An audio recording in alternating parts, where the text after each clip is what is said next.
Pour ne rater aucune de nos vidéos, n'oubliez pas de vous abonner et d'activer la cloche. Le mardi 20 juin, Elisabeth Borne a donné une interview en direct aux médias en ligne brut. L'angle principal, le plan jeunesse du gouvernement, SNU, écologie, Parcoursup. Les sujets essentiels ont été évoqués, mais rien de spécial n'en est sorti, si ce n'est une séance d'auto-congratulation au sujet de réformes et de dispositifs, à l'instar de la réforme des retraites, contesté par le plus grand nombre. Pour revenir sur cette séquence médiatique et surtout ce moment de communication, j'accueille sur le plateau du média Manès Nadel, responsable fédéral de la Voix lycéenne. C'est l'entretien d'actu.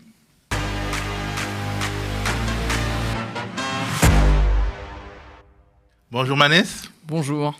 Alors j'aimerais commencer tout de suite avec toi sur une des questions centrales de l'actualité, la dissolution des soulèvements de la Terre. Est-ce que tu t'y attendais ?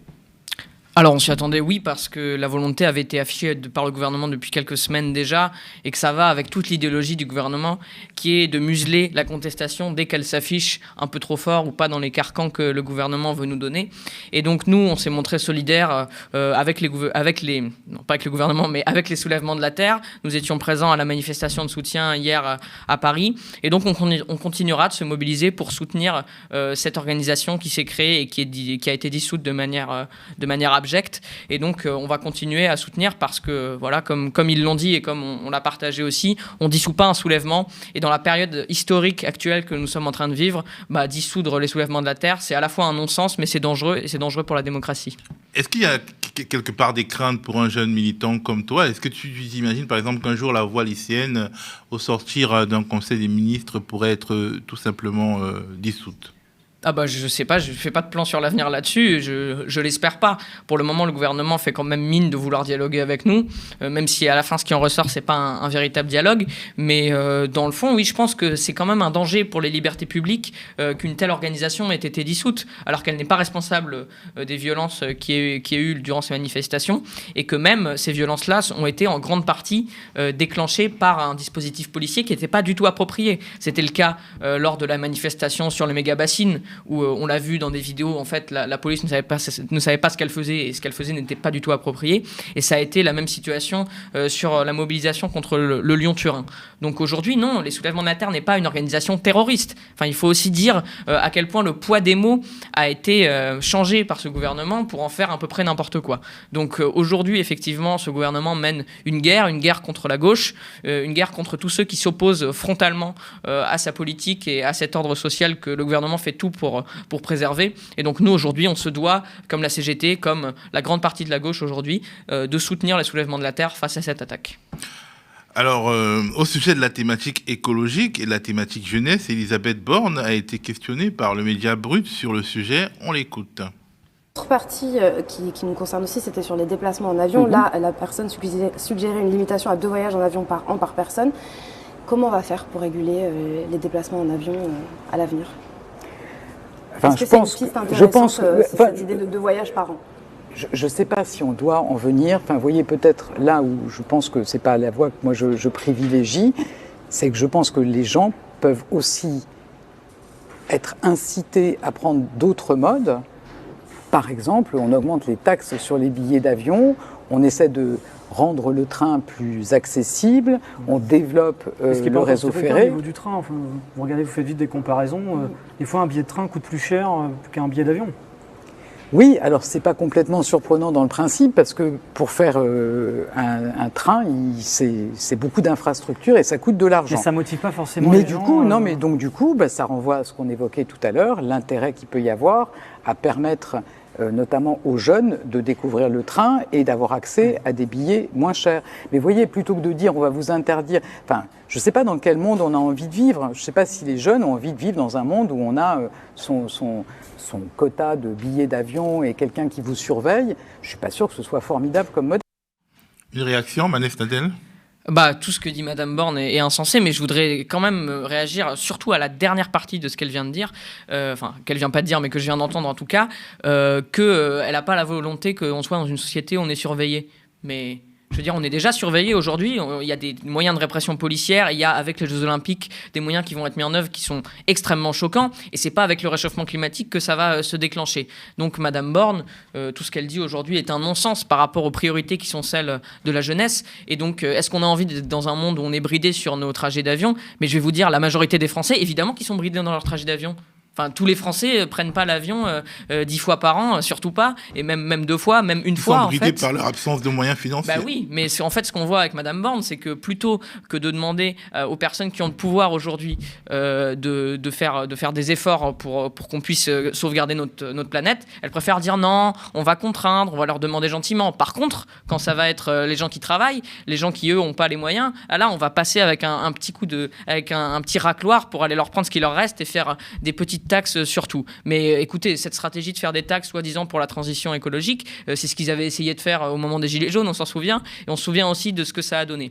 Aujourd'hui, je pense que la majorité des Français est favorable à ce qu'il y ait un ralentissement dans ce système économique pour qu'on puisse enfin passer à autre chose et avoir une planète qui est vivable. Je pense que c'est une volonté générale dans la société. Peut-être pas générale, mais en tout cas majoritaire. Et aujourd'hui, c'est pas du tout ce que fait le gouvernement. Et donc, au bout d'un moment, on l'a vu avec les soulèvements de la Terre, il va se passer quelque chose. Je ne sais pas quand, mais en tout cas, les gens vont finir par se révolter parce que ce monde est trop injuste pour qu'on reste à ne rien faire et que le changement climatique pèse encore une fois sur les plus pauvres. Donc, les solutions qu'apporte Madame Borne sont absolument pas satisfaisantes en aucun point et je pense que tout le monde le voit. Alors, difficile de ne pas penser, en écoutant Elisabeth Borne, à la manière dont le gouvernement traite les mouvements de jeunesse, lycéens, étudiants, écologistes, puisqu'elle se fait là, en parlant de l'avion, une apologiste de la liberté. Mais effectivement, les mouvements de jeunes ne sont pas logés à une enseigne qui serait désirable. C'est sûr, ou alors c'est elle qui choisit, parce que là, on en parlera peut-être après dans les annonces qu'elle a faites. Il y a notamment une volonté de faire un passe-train pour promouvoir l'engagement. Mais alors attention, c'est là qu'il y a la finesse, c'est quel engagement? Parce que l'engagement, en fait, c'est Madame Borne qui va choisir quel engagement est légitime et quel autre ne l'est pas. Donc là, ce passe, ça va être pour ceux qui font le SNU. Donc le seul engagement, c'est le SNU. Mais si Madame Borne veut vraiment être l'apôtre de la liberté et de l'engagement de la jeunesse, elle devrait promouvoir tout l'engagement associatif, syndical, citoyen, et pas juste rester dans être borné dans sa logique qui est que pour être engagé, en fait, non, il faut faire ce que le gouvernement veut, c'est-à-dire un service national qui soit obligatoire ou pas. On reviendra sur la question du SNU. Donc, Elisabeth Borne, évidemment, a parlé chez Brut de Parcoursup. Écoutons ce qu'elle disait. Question notamment de Marion, LC sur YouTube, qu'on salue. À quand une nouvelle réforme de Parcoursup? On sait que ça engendre chaque année des frustrations, beaucoup de stress. Est-ce qu'il y a des évolutions qui sont à venir, ou peut-être même une suppression d'une plateforme qui est parfois contestée? Alors, ceux qui nous parlent de suppression, ils voudraient quoi à la place? Parce que je pense que quand on se souvient de ce qu'il y avait avant Parcoursup, je pense qu'il y avait peut-être plus de défauts. Ça se terminait par un tirage au sort.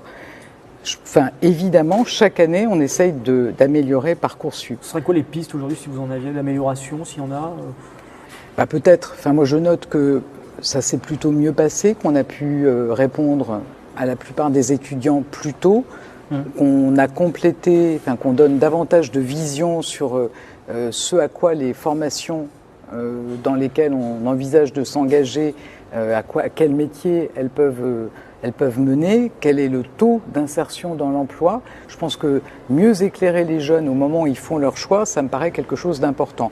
On évoquait peut-être de façon plus ponctuelle avec des jeunes hier, le fait que si vous avez votre bac et que vous faites un service civique, vous êtes pénalisé si vous vous réinscrivez l'année d'après sur Parcoursup. Donc il y a certainement des améliorations qu'on peut apporter et je pense que c'est important qu'on continue l'écoute avec les associations qui représentent les jeunes pour apporter des améliorations qui leur semblent prioritaires. Elle n'a pas l'air très à l'aise, notre première ministre, sur ce sujet Parcoursup. Non, pas trop. J'ai pas très bien compris tout ce qu'elle a dit parce que c'était un peu flou, mais je pense que c'était volontaire. Par contre, il y a une chose que j'ai bien compris, c'est au début, c'est elle a dit « Ah oui, mais ceux qui veulent abroger Parcoursup, qu'est-ce qu'ils nous proposent ?» Alors là, c'est quand même un peu osé parce que Madame Borne, quand on lui envoie des communiqués de presse, elle pourrait peut-être les lire, comme ça elle pourrait comprendre ce qu'il y a dedans et comprendre un peu ce qu'on propose. Et quand elle dit qu'elle dialogue avec nous, il faudrait aussi qu'elle arrête de s'écouter parler elle, mais qu'elle entende ce que disent, comme elle l'a dit, les associations qui représentent la jeunesse. Parce qu'aujourd'hui, effectivement, la jeunesse n'est pas satisfaite de ce qu'il y a sur Parcoursup et c'est pas des petites choses qu'on pourrait améliorer parce que avant peut-être que c'était pire. Non. c'est que Parcoursup aujourd'hui, et c'est pas la première fois qu'on en parle sur ce média aussi, c'est en fait c'est une machine à broyer les avenirs et encore une fois à perpétuer une hiérarchie sociale. Donc le problème, il faut le prendre à la racine si on veut vraiment enlever ce stress qu'il y a sur les lycéens. Et d'ailleurs, elle n'a pas répondu à la question qui était plutôt bien posée, qui était sur l'angle justement le stress que ça apporte et les résultats qu'il y a ensuite. Parce que Parcoursup aujourd'hui est extrêmement inégalitaire et quand elle dit qu'elle va mettre de la visibilité ou je sais pas quoi, en fait non, il y en a pas de la visibilité. Ou alors certaines universités disent, mais d'autres disent pas. Mais moi, je connais aujourd'hui, par exemple, des gens qui sont dans ma fédération là à Paris de la voie lycéenne, qui ont eu, je crois, c'est 14 et 15 au bac. Et ils n'ont pas ce qu'ils veulent. Par contre, évidemment, comme on les a forcés à mettre des petits vœux annexes, bon là, ils auront leurs vœux annexes, mais c'est pas du tout ce qu'ils veulent pour leur avenir. Donc non, c'est pas sérieux. Parcoursup ne fonctionne pas. Parcoursup n'est pas apte à donner les solutions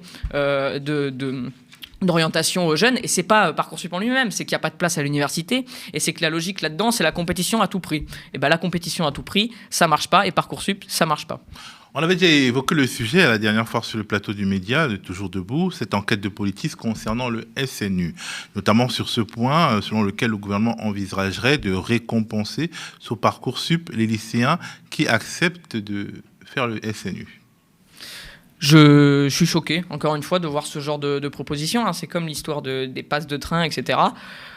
C'est extrêmement choquant, effectivement. Surtout que là, de ce qu'on voit, et on en parlera peut-être après, mais de la nouvelle formule du Parcoursup qui a été annoncée par Madame El Haïry, en fait, ce serait donc les classes qui choisissent ou pas de faire Parcoursup. Évidemment, hein, les classes des endroits où il n'y a pas de budget, où les profs ne sont pas remplacés, peut-être qu'éventuellement, ils seraient un peu moins aptes à se libérer 2 semaines sur le temps scolaire pour aller faire des levées au drapeau. Mais je dis ça comme ça.